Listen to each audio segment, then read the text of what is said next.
ఆదివారమున తెల్లవారుతూ ఉండగా ఆ స్త్రీలు తాము సిద్ధపరచిన సుగంధ ద్రవ్యములను తీసుకొని సమాధి వద్దకు వచ్చి సమాధి ముందర ఉన్న రాయి దొర్లించబడి ఉండడము చూచి లోపలికి వెళ్లారు గాని ప్రభువైన యేసు దేహము వారికి కనపడలేదు. ఇందును గూర్చి వారికి ఏమీ తోచటం లేదు. ప్రకాశమానమైన వస్త్రములు ధరించిన ఇద్దరు మనుష్యులు వారి వద్ద నిలువబడ్డారు. వారు భయపడి ముఖములను నేల మోపి ఉండగా వీరన్నారు, సజీవుడైన వానిని మీరెందుకు మృతులలో వెదుకుతున్నారు? ఆయన ఇక్కడ లేడు, ఆయన లేచి ఉన్నాడు. ఆయన ఇంకా గలిలయలో ఉన్నప్పుడు మనుష్య కుమారుడు పాపిష్ఠులైన మనుష్యుల చేతికి అప్పగించబడి సిలువ వేయబడి 3వ దినమందు లేవవలసి ఉన్నదని ఆయన మీతో చెప్పిన మాట జ్ఞాపకము చేసుకోండి అని వారితో అన్నారు. అప్పుడు వారాయన మాటలు జ్ఞాపకం చేసుకున్నారు. సమాధి వద్ద నుండి తిరిగి వెళ్లి ఈ సంగతులన్నీ 11 శిష్యులకు తక్కిన వారికందరికీ తెలియచేశారు.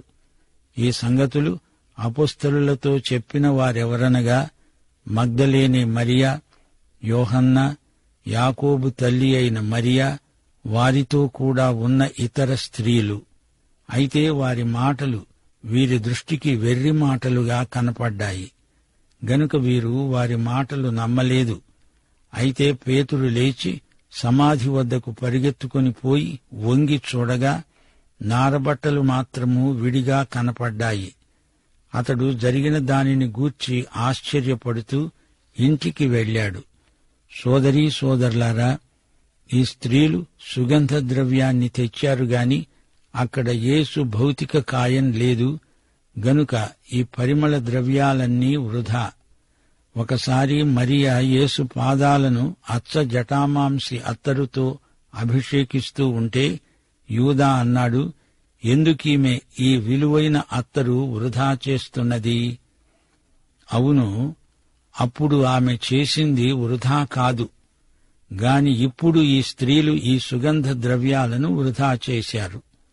యేసు బయటికి రావడానికి రాయి ఆటంకం కాదు, దర్శకులు లోపలికి వెళ్లి చూచి నమ్మేటందుకు రాయి దొర్లించబడింది. మృతుల మధ్య సజీవుణ్ణి ఎందుకు వెదుకుతున్నారు? సమాధి దగ్గరికి స్త్రీలెందుకు వచ్చారు? పేతురు, యోహాను ఎందుకు పరిగెత్తుకుంటూ వచ్చినట్లు? మృతుల మధ్య మృతులను వెతకటానికా? గాని యేసు సజీవుడు, సజీవుణ్ణి మృతుల మధ్య వెతకటం అవివేకం. యేసు మృతులలో నుండి లేచాడని వారు నమ్మలేదు. దేవుడు చెప్పిన మాట విన్నారు గాని నమ్మలేదు. స్త్రీలు వచ్చి చెప్పినా వారు నమ్మలేకపోతున్నారు. యేసు పునరుత్థానాన్ని నమ్మని వారిలో అపొస్తలులే అగ్రగణ్యులు అనిపించింది. ముందుగా యోహాను నమ్మాడు, ఆ తరువాత గాని పేతురు నమ్మలేదు. వారు వాక్యాన్ని విని మరిచిపోయారు. ప్రియ సోదరుడా, సోదరి, నీ సంగతేమిటి? వాక్యాన్ని వినాలి. విన్నది జ్ఞాపకం ఉండేటట్లు పరిశుద్ధాత్మే నీకు సహాయం చేస్తాడు. రాయి దొర్లించబడింది, యేసు దేహం అక్కడ లేదు. స్త్రీలు కంగారు పడిపోతున్నారు. ఎందుకు? ఆయన మాటను, ఆయన వాక్యాన్ని వారు మరిచిపోయారు. ఈ రోజున దేవదూతలు వచ్చి ఆయన వాక్యాన్ని మనకు జ్ఞాపకం చెయ్యనక్కర్లేదు. ఆ పని పరిశుద్ధాత్మే చేస్తున్నాడు.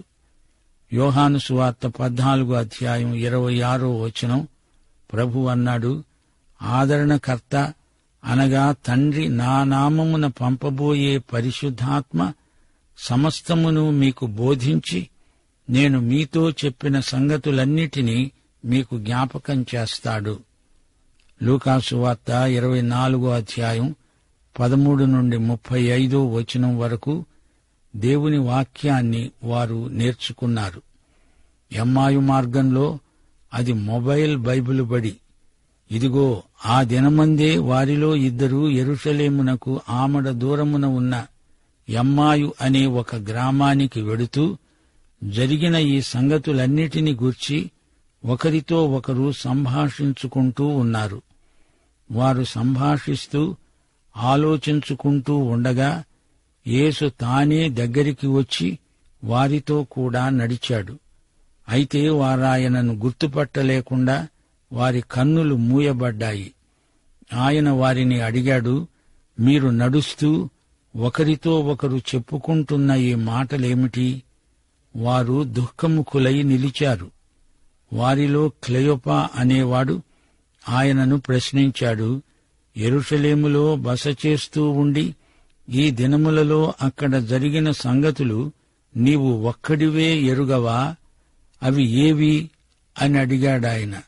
వారన్నారు, నజరేయుడైన యేసును గూర్చిన సంగతులే.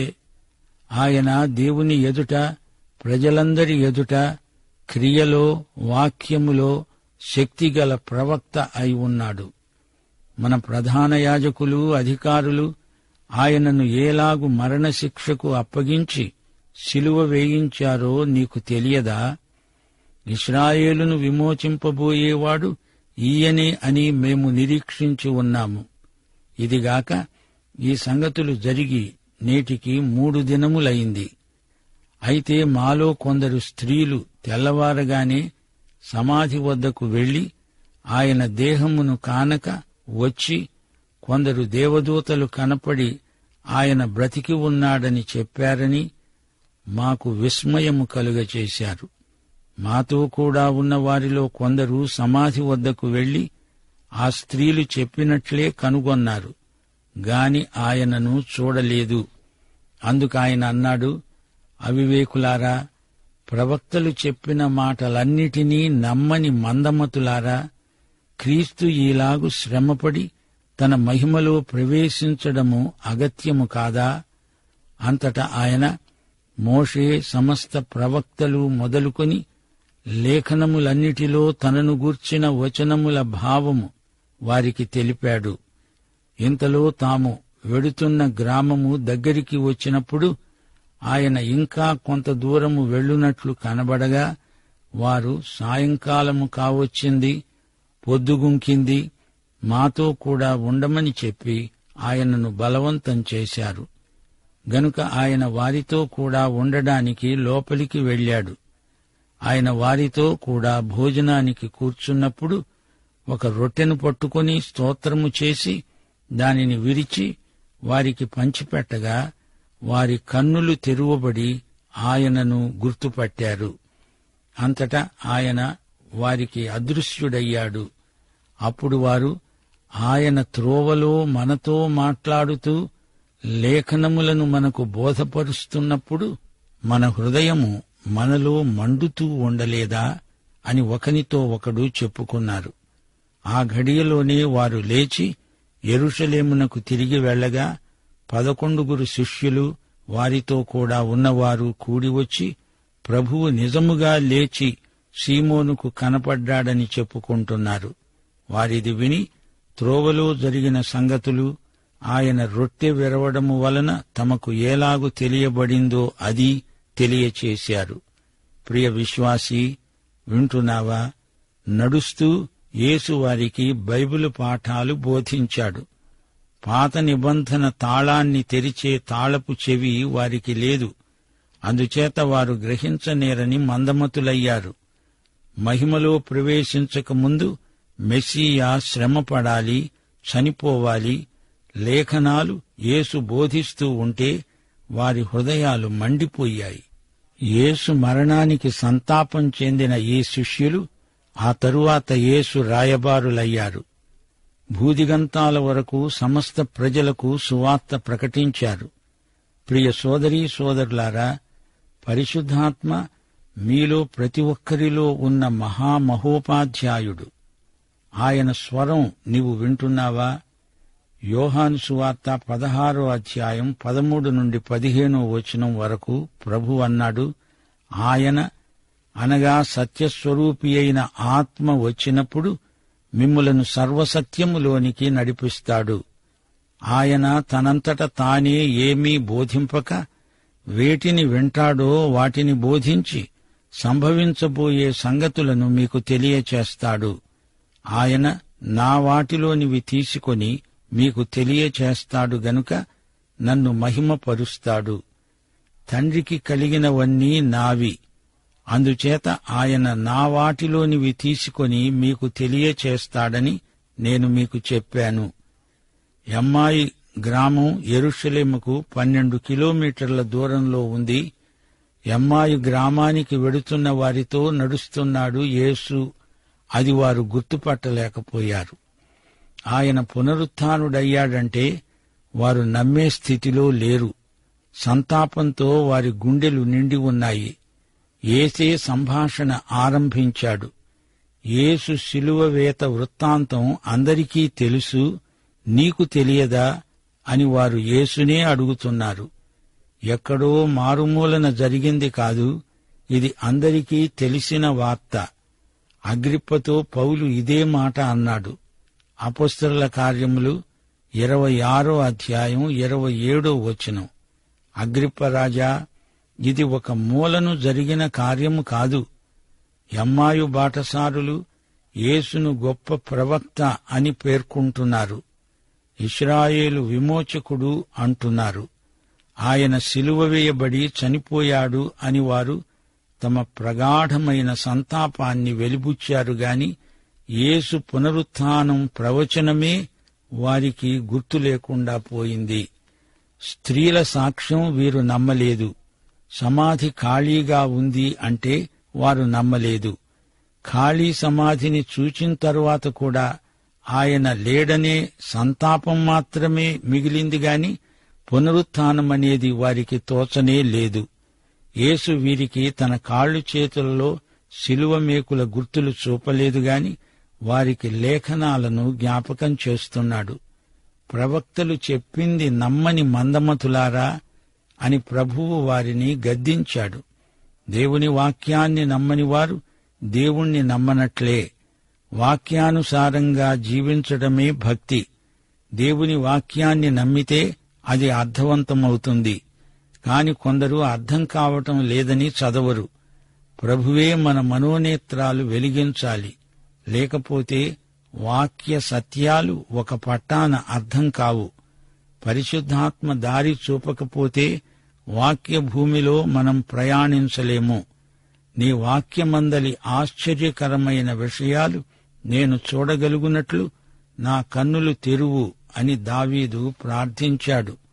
లూకాసు వార్త 24వ అధ్యాయం 36 నుండి 45వ వచనం వరకు దేవుని వాక్యమును గైకొనడం ఎంత ముఖ్యమో మనం గుర్తించగలం.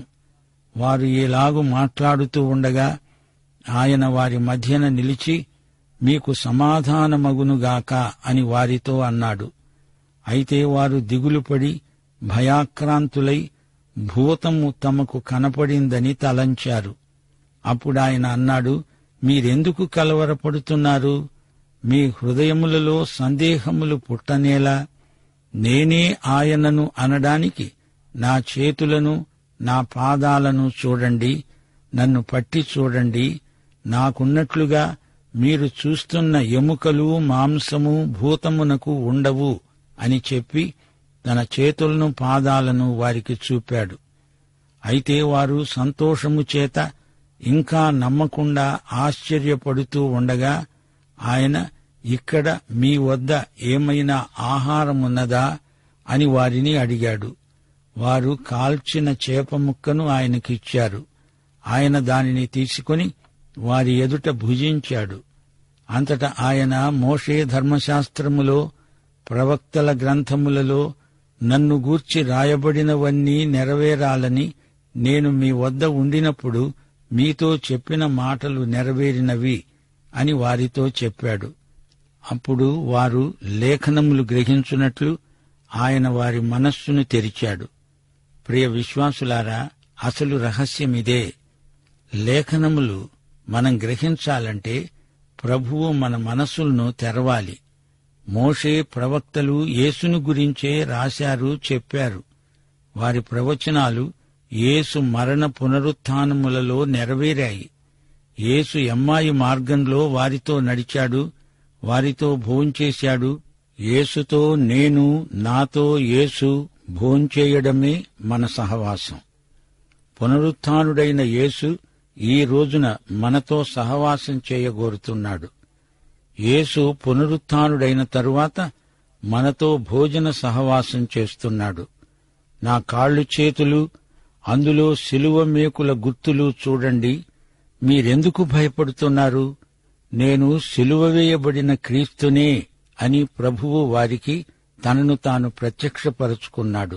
శిష్యులు భయభ్రాంతులై ఉండగా నేనే అంటూ ప్రభువు వారిని ధైర్యపరుస్తున్నాడు. భౌతికంగా ఆయన శరీరాన్ని మనం చూడలేకపోయినా లేఖనములలోని క్రీస్తును పరిశుద్ధాత్మ మనకు ప్రత్యక్షపరుస్తున్నాడు. హృదయంలో మనకు కలవరం కలిగినప్పుడు, భయం మనలో తలెత్తినప్పుడు లేఖనములలోని క్రీస్తును చూడాలి. ఆయన మాటలు మనకెంతో ఆదరణ గొలుపుతాయి. యోహాను సువార్త 14వ అధ్యాయం 1 నుండి 6వ వచనం వరకు, మీ హృదయమును కలవరపడనీయకండి. దేవునియందు విశ్వాసముంచుతున్నారు, నాయందు విశ్వాసముంచండి. నా తండ్రి ఇంట అనేక నివాసములు కలవు. మీకు స్థలము సిద్ధపరచడానికి వెడుతున్నాను. నేను ఉండే స్థలములో మీరు ఉండేలాగున మరల వచ్చి నా వద్ద ఉండడానికి మిమ్ములను తీసుకుని వెడతాను. నేనే మార్గమును, సత్యమును, జీవమును. నా ద్వారానే తప్ప ఎవడూ తండ్రి వద్దకు రాడు. ప్రియ విశ్వాసి, నీ విశ్వాసము బలహీనమైనప్పుడు లేఖనములలోని క్రీస్తును చూడాలి. రోమాపత్రిక 10వ అధ్యాయం 17వ వచనం అంటోంది, వినడము చేత విశ్వాసము కలుగుతుంది, వినడము క్రీస్తును గూర్చిన మాట వల్ల కలుగుతుంది. శాంతి సమాధానాలు మనలో కలగాలంటే మొదట ఆయన వాక్య స్వరం వినాలి. లేఖనములోని క్రీస్తు మాట వల్ల మనకెంతో ఆదరణ, నెమ్మది. వాక్యమును గైకొనడమే తరువాయి దేవుని సమాధానం మనలో ప్రవర్తిల్లసాగుతుంది. లూకాసు వార్త 24వ అధ్యాయం 46 నుండి 53వ వచనం వరకు దేవుని వాక్యాన్ని మనం అందరితో పంచుకోవలసిందని చెప్పబడింది. యేసు లేఖనములు గ్రహించున్నట్లుగా వారి మనస్సును తెరచి 3వ దినమున మృతులలో నుండి లేస్తాడని, యెరూషలేము మొదలుకొని సమస్త జనములలో ఆయన పేరట మారుమనస్సు, పాపక్షమాపణ ప్రకటించబడుతుందని రాయబడి ఉన్నది. ఈ సంగతులకు మీరే సాక్షులు. ఇదిగో, నా తండ్రి వాగ్దానము చేసినది మీ మీదికి పంపుతున్నాను. మీరు పైనుండి శక్తి పొందే వరకు పట్టణములో నిలిచి ఉండండి అని వారితో చెప్పాడు. ఆయన బేతనీయ వరకు వారిని తీసుకొని పోయి చేతులెత్తి వారిని ఆశీర్వదించాడు. ఆశీర్వదిస్తూ ఉండగా ఆయన వారిలో నుండి ప్రత్యేకించబడి పరలోకానికి ఆరోహణుడయ్యాడు. వారు ఆయనకు నమస్కారము చేసి మహానందముతో యెరూషలేమునకు తిరిగి వెళ్లి ఎడతెగక దేవాలయములో ఉండి దేవునికి స్తోత్రము చేస్తూ ఉన్నారు. 31వ వచనంలో వారి కన్నులు తెరువబడ్డాయి. 45వ వచనంలో ప్రభువు వారి మనస్సును తెరిచాడు. 27వ వచనంలో లేఖనముల భావము వారికి తెలిపాడు. లేఖనాలు గ్రహించాలంటే యేసు మన మనస్సును వెలిగించాలి, తెరవాలి. 48వ వచనం, అప్పుడాయన మన నోరు తెరచి మనం వాక్యాన్ని ఇతరులకు చెప్పి పంచుకోవాలని కోరుతున్నాడు. 48వ వచనం, ఈ సంగతులకు మీరే సాక్షులు అన్నాడు. ఇది యేసు జారీ చేసిన ఆజ్ఞ. శక్తినిచ్చాడు, సందేశాన్ని మనకు అప్పగించాడు. 52, 53 వచనాలలో వారు ఆయనకు నమస్కారం చేశారు, ఆరాధించారు, ఆనందించారు, అందరికీ సాక్ష్యమిచ్చారు. యేసు ఆరోహణమై వెళ్లిపోతూ వారిని ఆశీర్వదించాడు. అయితే ఈసారి ఆయన వచ్చినప్పుడు తీర్పరిగా వస్తాడు. లోకానికి తీర్పు, సంఘానికి ఆశీర్వాదం, ఆనందం. ఆయన రాకడ సంఘానికి శుభప్రద నిరీక్షణ. సోదరీ సోదరులారా, విశ్వాసులారా, వింటున్నారా? లూకా శుభవార్త ఇంతటితో ముగిసింది. యేసును ఇంకా సన్నిహితంగా తెలుసుకొని ఆయన్ను ఇంకా గాఢంగా ప్రేమించడానికి లూకా సువార్త ఎంతగానో దోహదపడుతుంది. లూకా సువార్తలోని యేసును ఒక్కసారి తేరి చూడండి.